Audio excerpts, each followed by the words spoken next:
Et nous avons sur ce plateau ce matin pour la causerie matinale Abdelkader Achirou, journaliste à USAID TV. Bonjour Abdelkader. Bonjour Théodule, bonjour Abel et bonjour à mon cher co-débatteur. Très bien. Avec vous Abel Dako, écrivain, journaliste, formateur. Abdel Dako, bonjour. Bonjour, cher doyen. Bonjour, Kader. Je te retourne dans l'ascenseur. Bonjour, chers confrères. Bonjour à tous les téléspectateurs de télé. Et puis, le troisième, Prudence Sarkondé, journaliste. Bonjour, Prudence. Bonjour le plateau, bonjour téléspectateurs. Très bien. Nous avons suivi tout à l'heure la question du jour, la question de la parité. Abdel Dako, est-ce que vous êtes pour, vous, à votre niveau personnel, pour ou contre la parité? Dans la question de la parité aujourd'hui, Théodule, ce n'est pas une question d'être pour ou contre, parce que moi j'ai pour coutume de dire que si pendant longtemps la femme a été confinée dans cet aspect-là, où c'est elle qui doit toujours jouer les rôles de second plan, la question a beaucoup évolué, l'eau a coulé essentiellement sous le pont aujourd'hui pour qu'on parle encore en abordant la question de la femme en termes de parité ou pas. Je prends toujours les exemples suivants. Si sous l'oreille de Seydou Badian que nous avons étudié en troisième, et il a été recommandé à Maître Téné d'aller dire à sa fille que je le cite donc, ma fille, sache que la plus noble aspiration d'une jeune fille c'est un foyer, un mari, des enfants, fin de citation. Aujourd'hui ce n'est plus essentiellement le cas parce que la question a essentiellement bougé où la femme ne peut plus être celle-là qu'il faut voir sous l'angle de cette trilogie-là. Par contre, aujourd'hui, donc, lorsqu'on parle de femmes, lorsqu'on parle de parité, moi je prends l'exemple banal. Lorsque vous rentrez dans les villes de Cotonou, vous voyez des femmes discuter la voix avec les hommes. Et quand vous jetez un coup d'œil dans le véhicule, vous vous rendez compte que, attention, c'est une femme qui est au volant et qui plus est, c'est une jeune fille et qui discute la voix avec vous comme cela se doit. L'autre exemple que je prends, je dis que les fonctions qui étaient essentiellement réservées aux hommes autrefois, ce sont des fonctions, ces hautes fonctions-là qui sont discutées aujourd'hui sur le plan international et même sur le plan national au même titre que les hommes. Et je prends l'exemple de Ellen Johnson Sirleaf qui a été présidente du Libéria. Figurez-vous, quand on parle de présidence et surtout en Afrique, attention, ce n'est pas n'importe quelle femme. Et elle a assumé ce rôle-là si n'eût été l'avarisme de la nature qui a contraint un tout petit peu son mandat avec l'affaire d'Ebola. Vous vous souvenez avec moi qu'elle a essentiellement joué ce rôle-là parce que quand on parlait du Libéria, c'était autrefois, on l'assimilait aux guerres et autres, mais avec Ellen Johnson Sirleaf, le Libéria a connu un développement qui ne dit pas son nom. Je voudrais citer également la chancelière allemande Angela Merkel, je voudrais citer Theresa May pour ne citer que celle-là, pour dire que pour moi la question de la parité, à partir du moment où celui que vous avez à tel poste peut jouer le rôle, la question ne se pose pas en termes de femmes ou en termes d'hommes. Merci Abdel Kader. Abel Dako.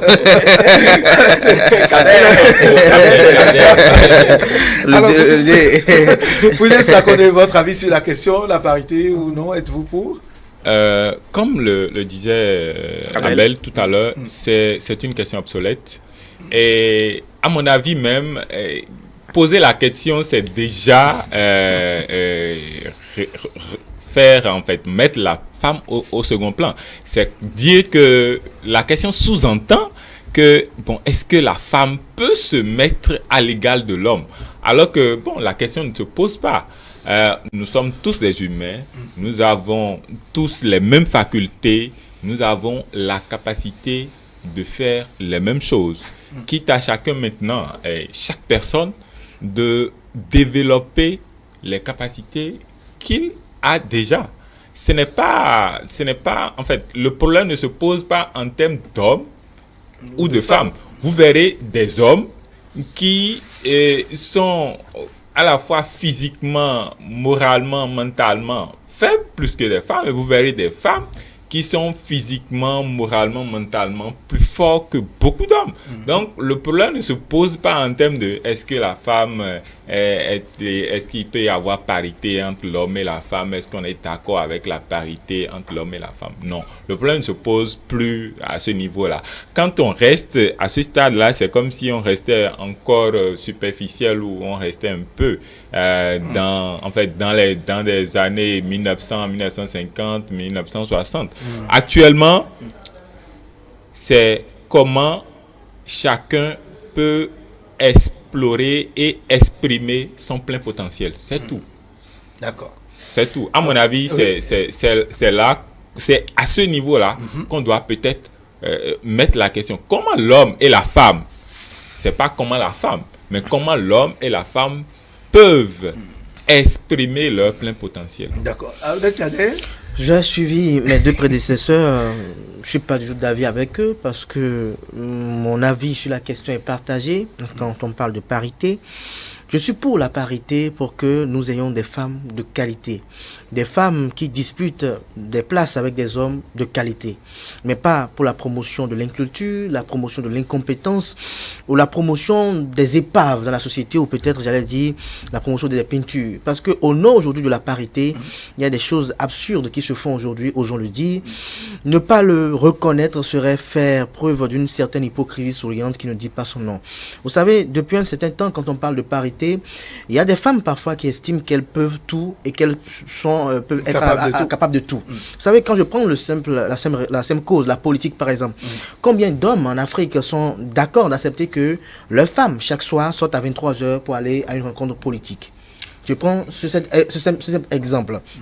Il y en aura quelques-uns qui seront d'accord, surtout dans les foyers où la femme quand même est beaucoup plus prépondérante dans la prise de parole que l'homme. Mais dans d'autres, je crois qu'après 3 réunions, le monsieur va commencer par demander à quelqu'un qu'on la piste et de rapport en rapport, il y aura de subjectivité à tel enseigne que ça mettra à mal le couple. En dehors de cela également, combien de fois, jusqu'à aujourd'hui dans notre société africaine, puisque vous savez, c'est bon qu'on aime moderniser les choses, qu'on veut prendre l'exemple sur ce qui se fait ailleurs, mais dans notre société africaine, est-ce que la sociologie africaine a déjà accepté que nous puissions mettre la femme à même égal que l'homme quand on sait que quand nous le faisons, ça induit également des paramètres qui ne sont pas en phase avec notre sociologie. Je crois que c'est ce que je peux dire pour le moment. Et vous savez, cette question de parité, elle peut faire à elle seule un seul sujet pour toute la causerie de ce matin. Parce que je vois que dans ce que je dis déjà, Prudence a envie de réagir. Je vois mon cher aîné Abel qui a envie de réagir. Mais je crois qu'on ne peut pas être d'accord par rapport à cela. Mais c'est mon avis. Je le partage avec vous ce matin. Je suis pour la parité quand il s'agit de la promotion de femmes de qualité. Mon aîné Abel Dako en a cité tout à l'heure. Il y en a plein, beaucoup de femmes qui sont quand même assez célèbres, mais il y en a d'autres qui veulent être beaucoup plus prétentieuse, si je peux le permettre, et je ne suis pas pour cela. Je suis contre également le fait que dans une dynamique de parité, dans une dynamique de promotion de la gente féminine, qu'on puisse jeter dans le tiroir des hommes de qualité pour promouvoir la paix, pour promouvoir l'incompétence. Très bien. Vous pouvez réagir par rapport à ça, parce que nous n'avons pas encore abordé la question du jour, les sujets du jour. Oui, si vous me le permettez. En fait, la sociologie africaine, je voudrais insister sur ça rapidement, la sociologie africaine est l'une... en fait, la société africaine est l'une des sociétés qui met la place à un niveau vraiment élevé. Quand vous rentrez dans les couvents, la femme a une place prépondérante. Ce n'est pas parce qu'on voit les hommes, ce sont les hommes qui sont devant. Il y a certaines choses qui ne sont réservées qu'aux femmes. Oui. Et on doit dire que dans l'histoire des femmes, même à Abomey, des femmes ont régné sur le trône. Chers invités, si vous le même en Afrique, ça fera l'objet. J'espère que j'aurai mon second temps de parole aussi. J'espère. Même en Afrique, même dans nos royaumes, des femmes ont joué des rôles. Vous savez l'histoire des Amazones. Bien sûr. Des rôles, et non tous les rôles. C'est ce que des rôles, et non tous les rôles. Les femmes aussi n'ont jamais occupé tout. Abdel Kader, tu annonces le second sujet. Nous aurons le temps. Kader l'a dit tout à l'heure et on s'entend très bien. Nous n'avons jamais donné d'exemple de femmes qui puissent donner le mauvais exemple à la société. Je suis allé chercher loin peut-être mon exemple, mais les téléspectateurs nous reçoivent, nous voient chez eux, mais c'est grâce à une femme. c'est grâce à une femme qui se retrouve derrière des La caméra, voilà. Là même. Et nous saluons ça aussi. Et Kader doit comprendre que la construction d'une nation moderne vaut la destruction de certaines reliques du passé. Jean Pliard. Nous allons revenir sur ça, si vous le permettez, à trois, la même équipe, pour parler donc exclusivement de la parité. Mais on ne peut pas construire la société en laissant les 52% de femmes derrière. J'ai pas dit de laisser derrière, mais promouvoir la compétence. Aujourd'hui, nous allons parler donc de la création du parti de l'opposition, les démocrates, rumeurs ou réalité. C'est là la grande question qu'on se pose aujourd'hui, puisque à lire les parutions des quotidiens de la semaine, il y en a qui sont revenus là-dessus, une manière de confirmer que c'est déjà là, a d'ailleurs rapporté l'un des quotidiens, l'une des paroles donc d'un ancien ministre de la République qui dit que c'est déjà là. Prudence Akondé, voilà, le parti, les démocrates, le parti de l'opposition, rumeur ou réalité, selon vous, comment est-ce que vous appréciez ça? Nous avons tous lu l'interview du ministre Alessandro Rotondi, qui parlait de la naissance prochaine du parti de l'opposition, les démocrates. Nous sommes dans un pays à tout le moins démocratique et la liberté d'association est encore promue. Donc, et que des gens, qu'il s'agisse de l'opposition, disent qu'ils veulent construire un parti, pour moi, le problème ne se pose pas encore. Maintenant, est-ce que, ce faisant, ils respectent les tests? Parce que nous sommes dans un pays de droit. Pour créer un parti politique, il y a des dispositions à respecter. Est-ce que, dans la démarche, est-ce qu'ils sont en train de vouloir respecter les dispositions? Si nous nous en tenons à ce qu'il a dit, on ne peut plus, peut-être, on peut se dire que ça a déjà passé l'étape des rumeurs et que ça pourrait être une réalité quand bien même ce n'est pas encore le cas. Moi, je vois aussi l'annonce comme un pavé dans la mare pour voir un peu ce que ça va donner avant qu'il ne vienne. Tel qu'il a parlé, c'est déjà là, et c'est une question d'heure selon ce qu'il... Bon, moi je dirais plutôt que c'est une question de jour.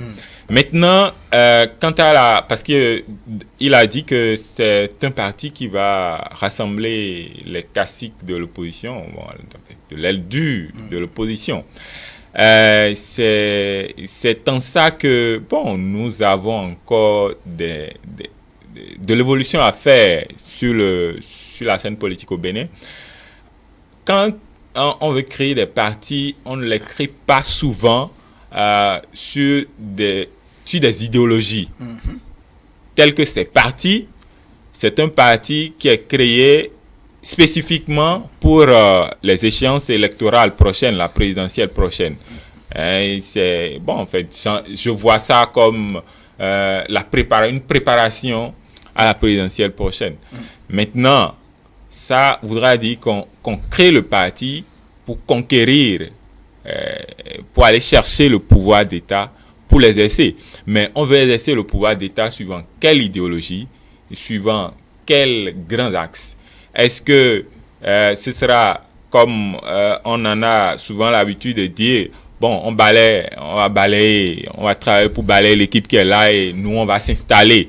Mais quand on fait comme ça, quand on ne travaille pas à une idéologie, quand on ne travaille pas à un programme, quand on vient, ça bégaye et ça ne fait pas avancer le pays. Très bien. Abdelkader Achirou, ce parti d'opposition dont on parle aujourd'hui, qu'est-ce que cela peut représenter? Ou bien quel visage ce parti pourrait représenter, parlant donc de la composition des membres qui pourraient se retrouver au sein de ce parti? Le visage, je vais vous le peindre tout de suite. C'est une caricature de personne qui développe une certaine antipathie à l'égard de Patrice Talon lui-même, pas à l'égard de sa gouvernance. Pour moi, le problème de gouvernance du président Patrice Talon est un prétexte. Parce que quand je vois un peu la composition de cette formation... Quelle composition, puisque c'est pas encore ça aussi. Bon, j'ai eu quand même à échanger avec quelques-uns. Je crois que les démocrates vont exister. Je peux l'affirmer ainsi parce qu'il y a un comité préparatoire qui a été mis en place et que les travaux sont en train d'avancer à grands pas pour essayer un temps soit peu de se conformer à la nouvelle charte des partis politiques pour pouvoir provoquer l'alternance en 2021. C'est leur ambition qu'on peut respecter dans un modèle démocratique et je salue d'ailleurs cela parce que c'est leur volonté à eux, ils estiment, même si au fond c'est autre chose selon moi, ils estiment que ce qui est fait n'est pas bien, il faut le refaire. Mais par rapport à cette formation politique, à cette alliance, j'ai un petit problème parce que on a eu à annoncer que l'ancien président Nicéphore Dieudonné Soglo et que l'ancien président Thomas Boniaï seraient les deux, j'allais dire maestros de cette cuisine interne, mais on constate qu'il y a l'un qui dément son implication, dément à chaque fois qu'il y a une publication par rapport à cela. Et donc ça me pose un petit problème. Mais il y a un, depuis toujours, qu'on n'a pas eu de démenti à son égard, donc on peut dire que qui ne dit rien consent, donc peut peut-être exprimer que peut-être l'ancien président Thomas Boniaï serait... à la racine de cette formation politique qui verra le jour à venir. Mais une question me taraude l'esprit. Est-ce que ce sera un duplicata de Force Cori pour un Bénin émergent? Est-ce que nous aurons FCBE qui sera vidé son contenu pour la naissance de les démocrates? Est-ce que cette formation politique sera en phase avec les ambitions de toute la classe de l'opposition ou bien d'une frange de l'opposition? Parce que vous n'êtes pas sans savoir que depuis un certain temps, il ne se passe de jour où nous le lisons sur les réseaux sociaux et dans la presse nationale et internationale, une ligne sur Joël Frédéric Aïvor comme quoi il serait candidat à la présidentielle de 2021. Et depuis que j'apprends un peu la constitution de ce parti politique, je n'ai pas encore entendu le nom de Joël Frédéric Aïvor mêlé à ce projet. Alors, est-ce que nous allons assister à un bicéphalisme au niveau de l'opposition? En dehors de cela également, j'ai encore évoqué un autre cas qui m'interpelle également, qui m'amène à poser plusieurs interrogations, c'est qu'il y a quand même des gros de l'opposition, Sébastien Germain Ajavon. Son nom n'est pas cité dans ceux qui sont en train de concocter cette production. Nous n'avons pas les noms de Valentin Dienontin. Je n'ai pas les noms de Simplice Dossou Kodjo ni de Komi Kouché. Alors qu'ils vous souviennent que c'est à cause de ces trois noms-là qui ont été extraits du bureau exécutif national de FCBE, c'est pour cela qu'on a qualifié Paul Hongpé de vendu, c'est pour cela qu'on a qualifié toute la compagnie de Paul Hongpé, c'est-à-dire Paul Hongpé, Théophile Diarou, Soumanou Djemba, Farouk El Soumanou et Garba Yaya et tous, on les a qualifiés d'avoir vendu FCBE à la mouvance présidentielle. Alors, si aujourd'hui on veut renaître un parti politique, parce qu'on a eu à dire que ce n'est pas eux, c'est parce qu'on a extrait les plus patriotes selon eux, les plus démocrates selon eux, ceux qui ont pu oser effectuer des déclarations. Est-ce qu'on ne devrait pas mettre en aval l'intégration de ceux-là dans cette formation politique pour montrer que on veut corriger un tir? J'ai comme l'impression que on a voulu refaire les choses et depuis que je lis les communications, je n'ai pas encore vu le nom de Valentin Dienontin, je n'ai pas encore vu le nom de Simplice Dossou Kodjo, je n'ai pas encore vu le nom de Komi Kouché. Alors, je me pose une question à ce niveau, où on va?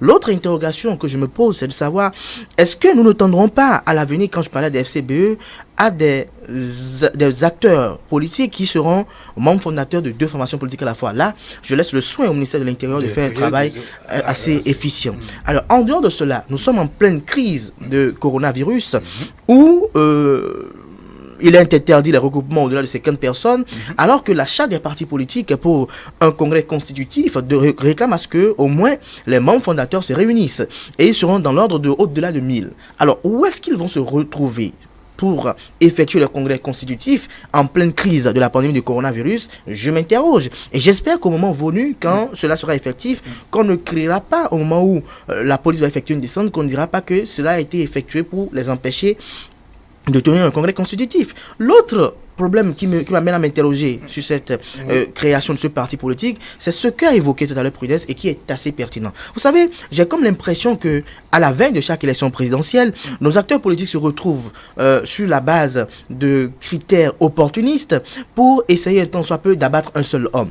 Hier, par le passé, on les a tous vus au sein d'une coalition, la rupture. Et au sein de cette coalition, la rupture, Patrice Talon disait, je me rappelle très bien, puisque j'étais à la caméra ce jour-là, disait, je viendrai pour un mandat de réforme, et que même mes proches me méconnaîtront quand je vais mettre en œuvre ces réformes-là. Ils étaient tous assis, ils applaudissaient, mais ils ne comprenaient pas véritablement ce qui était en train d'être dit. Et donc, aujourd'hui, on a comme l'impression qu'aujourd'hui, ils se retrouvent encore dans une position de, il faut retourner au gâteau national, et donc, toutes les manœuvres sont bonnes, toutes les procédures et les procédés sont bons pour, un temps soit peu, provoquer ce qu'ils qualifient d'alternance. Mais je reste convaincu que la pandémie finira très vite pour que le jeu soit véritablement ouvert, parce que n'oubliez pas que pendant 4 ans, le président Patrice Talon s'est enfermé pour les réformes, il n'a fait rien de politique, et que s'il est vrai qu'il doit revenir et remplir en 2021, il faut véritablement qu'il descende sur le terrain, parce que les autres sont en train d'occuper le terrain, et vous savez très bien, comme le dit un adage,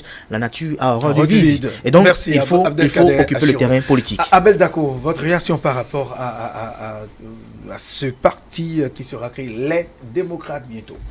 Je trouve que c'est tout à fait normal dans un système démocratique comme le nôtre. On ne peut visiblement rien leur reprocher si des gens s'entendent et trouvent qu'il est opportun qu'ils se retrouvent au sein d'un creuset pour des objectifs qui sont connus d'eux seulement, et qu'ils pourront dévoiler à la face du monde très prochainement. Je trouve que il y va de la vitalité de la démocratie béninoise, et pourquoi pas du système partisan en République du Bénin, parce que rien a priori ne les empêche de se regrouper, de se réunir.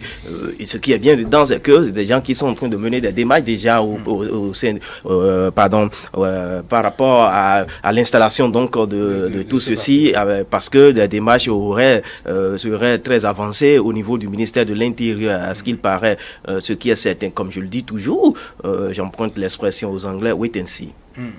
Oui, Tensi, mais le nom, l'intitulé même du parti, les démocrates, ça dit beaucoup de choses.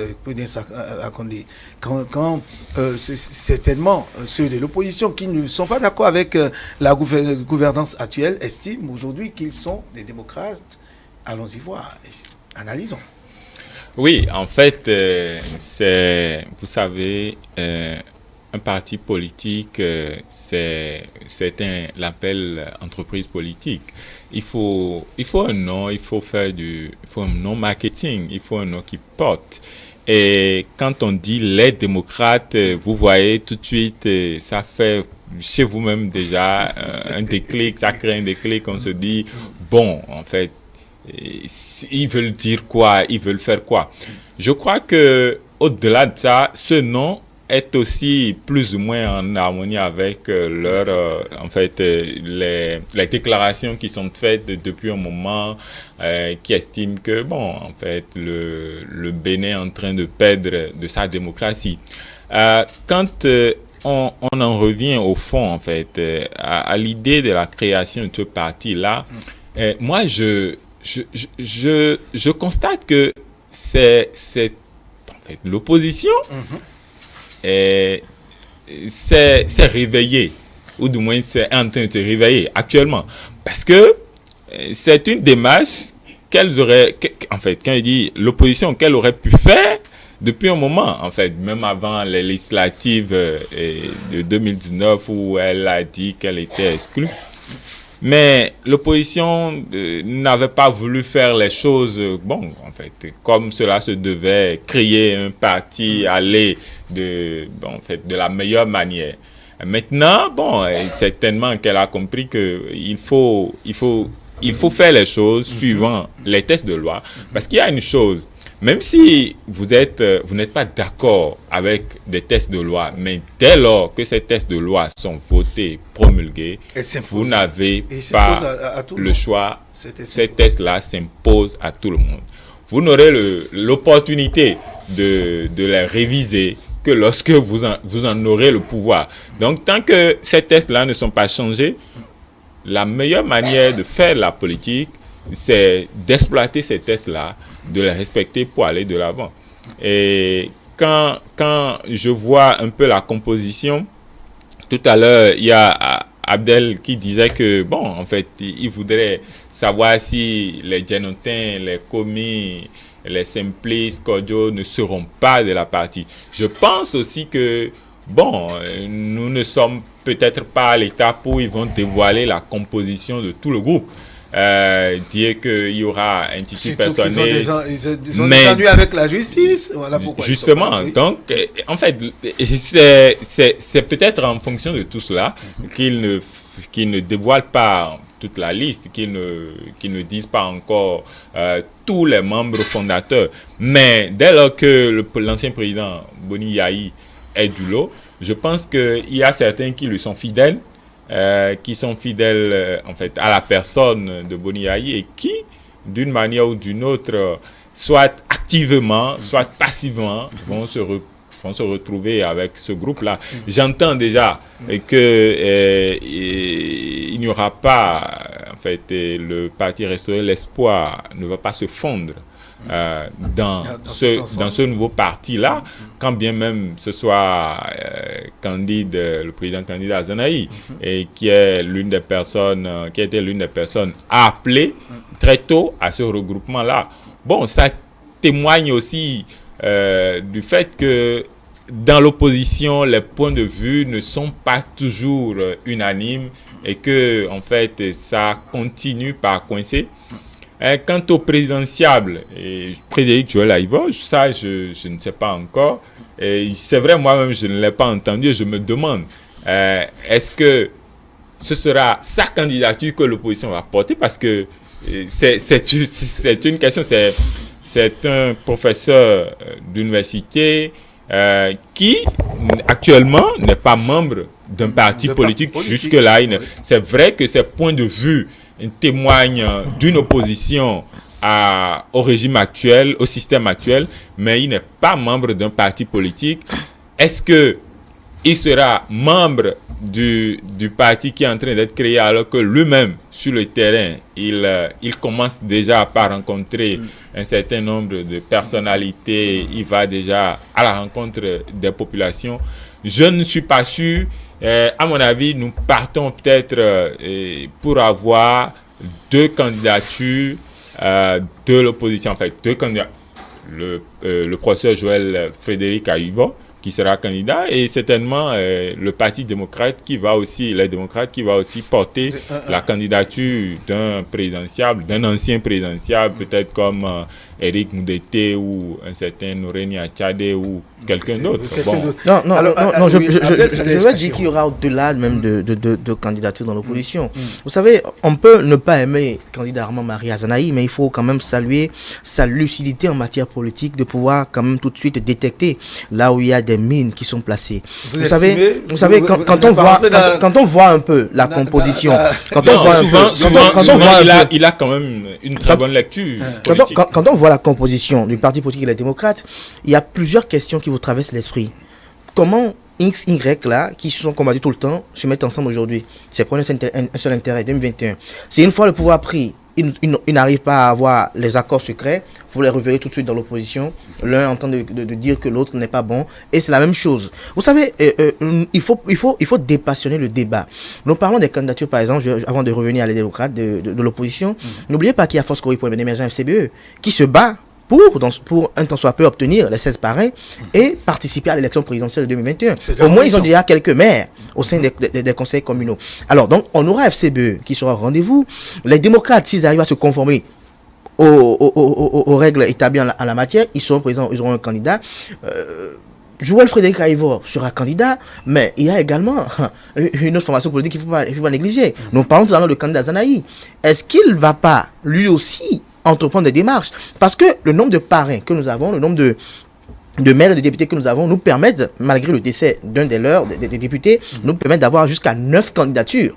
Et donc, étant donné que nous sommes en politique et que les démonstrations les plus politiciennes se font entendre depuis quelques jours au sujet du parrainage de candidatures de potentielles candidatures à la présidentielle. Ne serons pas surpris de voir le jeu encore davantage plus ouvert, déjà que le ministre porte-parole du gouvernement l'a annoncé que le jeu sera davantage ouvert. Et donc c'est pour dire qu'on aura plusieurs candidatures au sein de l'opposition. Le danger et le drame, c'est que ça va effriter l'électorat et les voix de l'opposition. Si eux-mêmes ne sont pas conscients du fait qu'il faut être unis pour faire mal, ils seront dispersés et au finish, ils auront des élections peut-être pour ne pas avoir un bon résultat, une bonne performance. L'autre enjeu également, vous parlez tout à l'heure de les démocrates, les républicains, l'Union progressiste.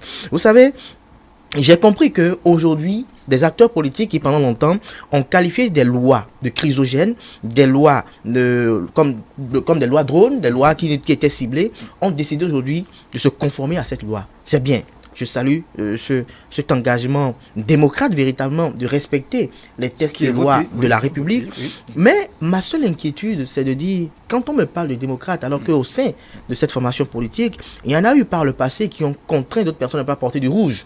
Les mercredis, je m'interroge sur la promotion de la démocratie dont ils veulent nous faire voir le jour. Parce que n'oubliez pas une chose, et il faut que depuis un certain temps, nous arrivons à en finir avec les histoires de démocratie, état de droit. Chaque fois, c'est le même discours qu'on nous brandit. Démocratie, état de droit. La France est une grande démocratie.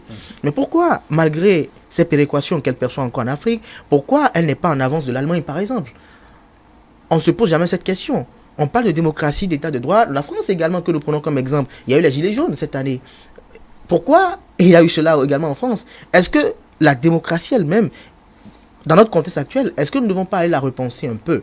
Est-ce que cette démocratie-là veut dire que dès que je ne suis pas avec quelqu'un, c'est que je suis son opposant? Est-ce que c'est comme ça qu'il faut faire cette lecture de la démocratie? Est-ce que parce que j'ai soutenu X pour qu'il soit président et parce qu'il ne m'a pas encore nommé DG, parce qu'il ne m'a pas pour me donner le poste ministériel qu'il m'a promis, donc tout de suite tout ce qu'il fait est mauvais? Parce que quel que soit celui qui prendra le pouvoir après Patrice Talon, il y aura toujours à dire, si on veut dire, il y a toujours à dire quand on veut critiquer une action.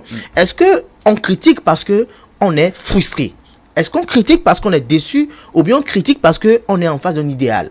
On critique parce qu'on a quand même, je dirais, une vision de développement dans laquelle on ne se retrouve pas. Parce que tout à l'heure, Prudence l'a évoqué, qu'il a comme l'impression qu'on conçoit l'information politique à la veille des élections, non pas sur la base d'une idéologie, mais sur la base d'intérêts opportunistes. J'espère que l'idéologie de ce parti politique nous sera dévoilée clairement et que nous comprendrons véritablement ce pourquoi ce parti politique va naître et qu'après 2021, ce parti politique devra continuer d'exister. Alors, Abdelkader, Abdel Dako, Abdel Dako, dites-nous, est-ce qu'aujourd'hui, ce parti politique qui se crée n'est pas venu un peu en retard?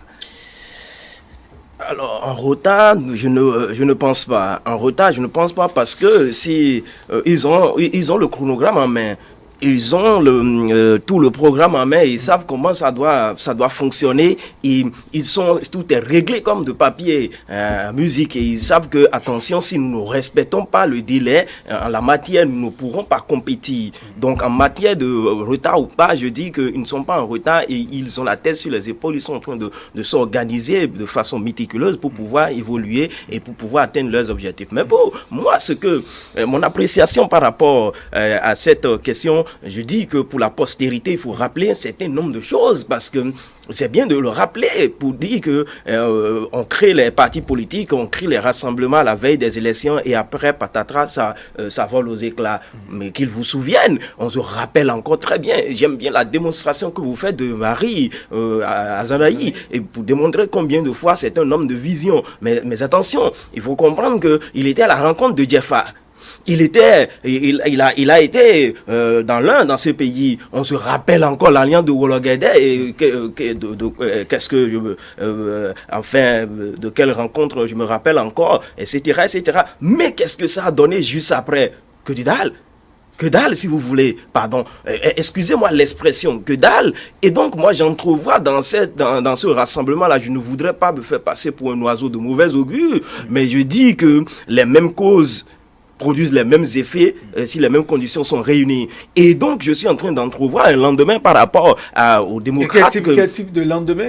C'est ce lendemain-là que... la mort juste après les élections, parce que c'est quand même la grande échéance. Eh bien, si c'est la mort après les élections, je dirais que ce serait une très belle mort, sinon que ça va être la mort, sinon l'étouffement même avant les élections, parce que vous allez comprendre que, comme à chaque fois, les intérêts des uns au sein donc de ce rassemblement-là, les uns vont vouloir faire passer leurs propres intérêts par rapport aux intérêts du groupe, et du coup ça va produire les mêmes effets, parce que il a démontré tout à l'heure, je l'ai suivi avec grande attention, il faut le rappeler, ce sont ces gens-là, hier encore, moi j'étais pas derrière la caméra, mais je lui ai tendu le micro, à côté ici, là où le président Patrice Talon vote, parce que c'est dans ce même bureau-là que l'Hercule aussi vote. Heureusement qu'il a fait preuve de sagesse maintenant en disant qu'il n'est mêlé de près ou de loin à ce rassemblement-là. Un démenti qui a été rejeté par le ministre. Attention, parce qu'il y en a qui ont dit, qui s'étonnent que le président Soglo dise qu'il n'est pas mêlé de près ou de loin à ce projet. Mais vous voyez déjà, c'est ce que je dis. Vous apportez de l'eau à mon moulin, et l'ancien ministre aussi apporte suffisamment d'eau à mon moulin pour démontrer que, attention, ce quoi vers nous tendons, ça va être de chacun est méfiant. Chacun est très méfiant parce que eux-mêmes ils savent que c'est construit de châteaux sur du sable que de vouloir se mettre encore ensemble pour pouvoir défendre quelque intérêt politique en République du Bénin, parce que et là j'aime bien la démonstration que Kader a faite aussi.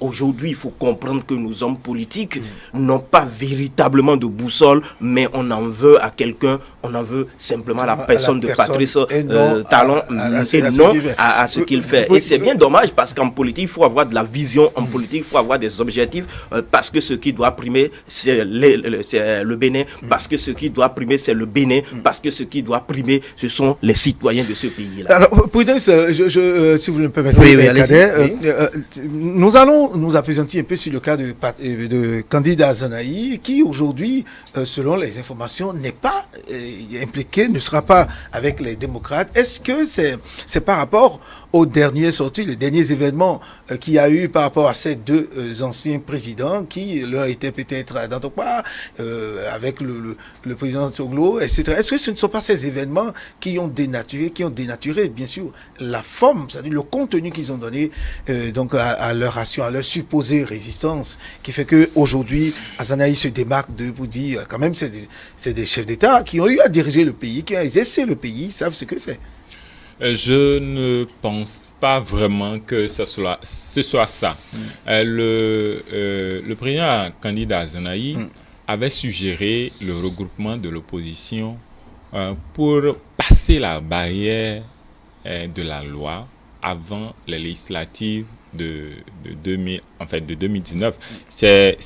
En fait, personne, si je m'en tiens, à moins que je me trompe, aucun parti ne devrait faire la mise à jour, et derrière le rideau, il devrait constituer, je pense que l'autre avait aussi appuyé ça, et comment il s'appelle, l'ancien conseiller de Biochane et ancien Nouroudine Saka Saleh aussi avait appuyé ça.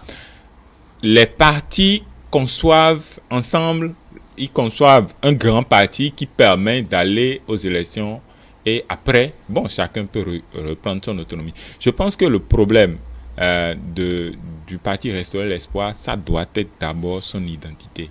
Le parti Restaurer l'Espoir veut, à mon avis, toujours garder son identité. Vous savez, c'est quand même un bébé que nous avons. On sait comment ça finit. Oui. On se rappelle encore les péripéties de l'autre qui n'a pas voulu fondre son logo, qui n'a pas voulu fondre son identité dans un certain nombre de rassemblements, finalités. On sait ce que ça a donné. Non, en fait, ça, je suis d'accord avec votre lecture, que le fait qu'on n'accepte pas de fondre les partis, de fondre son parti, ça empêche en fait une assise vraiment nationale.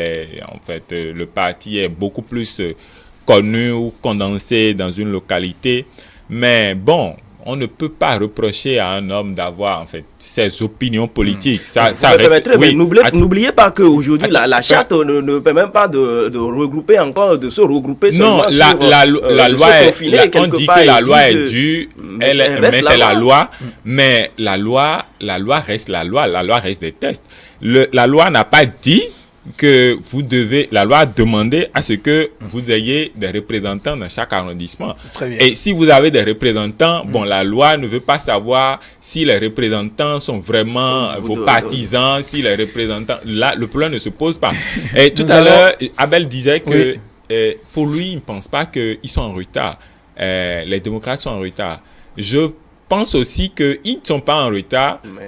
Mais le problème qui se pose, c'est que actuellement, il manque de légitimité eux-mêmes pour aller vers les populations. C'est vrai que des actions se mènent en coulisses, mais ils ont besoin eux-mêmes, ils savent qu'ils ont besoin de ça pour porter en fait leurs ambitions, pour porter en fait L'adage parle du Magouya qui va se faire coudre un pantalon. Oui, Abdelkader, vous savez, ma grande espérance, c'est que les démocrates puissent exister et que le président Patrice Talon soit candidat à sa propre succession pour qu'en 2021 on puisse finir ce débat de les populations ne sont pas avec lui ou pas, ou bien voilà, qu'on puisse savoir véritablement à la fin de 2021 qui est qui et qui sait faire quoi. Et l'opposition actuelle, dans son état actuel, depuis que candidat Zanaï avait eu à appeler au grand regroupement, depuis que Nouroudine Saka Saleh avait appuyé ce pertinent argument, il y a une chose que j'ai eu à faire observer une fois sur ce plateau-ci. Lorsque vous prenez l'opposition en général, il y a des piliers en dessous desquels s'agglutinent la plupart d'acteurs politiques, à la fois partisans, courtisans et sympathisants. Vous avez derrière Sébastien Germain Javon une panoplie d'acteurs politiques. Derrière Nicéphore Dieudonné Soglo, une panoplie d'acteurs politiques. Derrière l'ancien président Thomas Boniaï, une panoplie d'acteurs politiques. Derrière Joël Frédéric Aïvo, des acteurs politiques, des universitaires également. Derrière candidat avant Marie Azanaï, des acteurs politiques et également des universitaires. Je ne prends que cela pour citer cela. Lorsque vous les prenez individuellement, vous allez voir que la cause de leur opposition au régime actuel n'est pas la même. Sébastien Germain Javon, je ne rappelle rien à personne, c'est une lapalissade, ne reproche pas la même chose que Boniaï à Patrice Talon. Boniaï ne reproche pas la même chose à Patrice Talon, tout comme candidat Zanaï. Et pourtant, ils veulent se mettre ensemble. Et donc, je me pose la question de savoir comment des gens qui n'ont pas la même vision, pour qui les facteurs déterminants de leur opposition ne sont pas les mêmes, peuvent se mettre ensemble pour le même combat. Encore que, il y a encore une chose, et je viens de le dire pour finir. Nous avons 5 minutes. Lorsque nous parlons, vous me permettrez de finir, c'est très important, pour que les téléspectateurs comprennent, parce que nous sommes ici quand même pour donner un peu de l'eau à leur moulin, pour comprendre certaines choses. Vous savez, lorsqu'on parle de la présidentielle aussi, j'ai cité des piliers tout à l'heure. Au niveau de l'ancien président du patronat, Sébastien Germain Javon, les ambitions présidentielles ne sont pas finies. Vous prenez quelqu'un comme Komi Kouché, il ne vous dira pas qu'il n'a pas des envies présidentielles. Vous prenez autour de Boniaï, même si lui-même, il va dire qu'il ne le veut pas, il y aura de ces poulains qu'il voudra placer. Au niveau de Nicéphore Dieudonné Soglo, il y a son estime et son amour pour quelqu'un. C'est pour vous dire que tant que les questions d'ego ne seront pas se faire dissiper au sein de cette opposition, tant que les intérêts personnels vont toujours subsister, il y aura du problème. Parce que vous avez constaté que dès qu'on parle des démocrates, il n'y a qu'une frange de cette classe politique qui sort, qui fait ce truc-là. J'espère que nous aurons un plateau uniquement dédié à ce sujet, pour nous permettre de vider, parce que vous savez, le lundi passé, on a commencé à moitié, on y va à moitié, et c'est pas parce que c'est une grosse, c'est une question des idées. Nous allons y revenir sur un plateau bien spécial, c'est sûr. Le service des programmes va nous trouver en tout cas ce temps. Abdel Dako.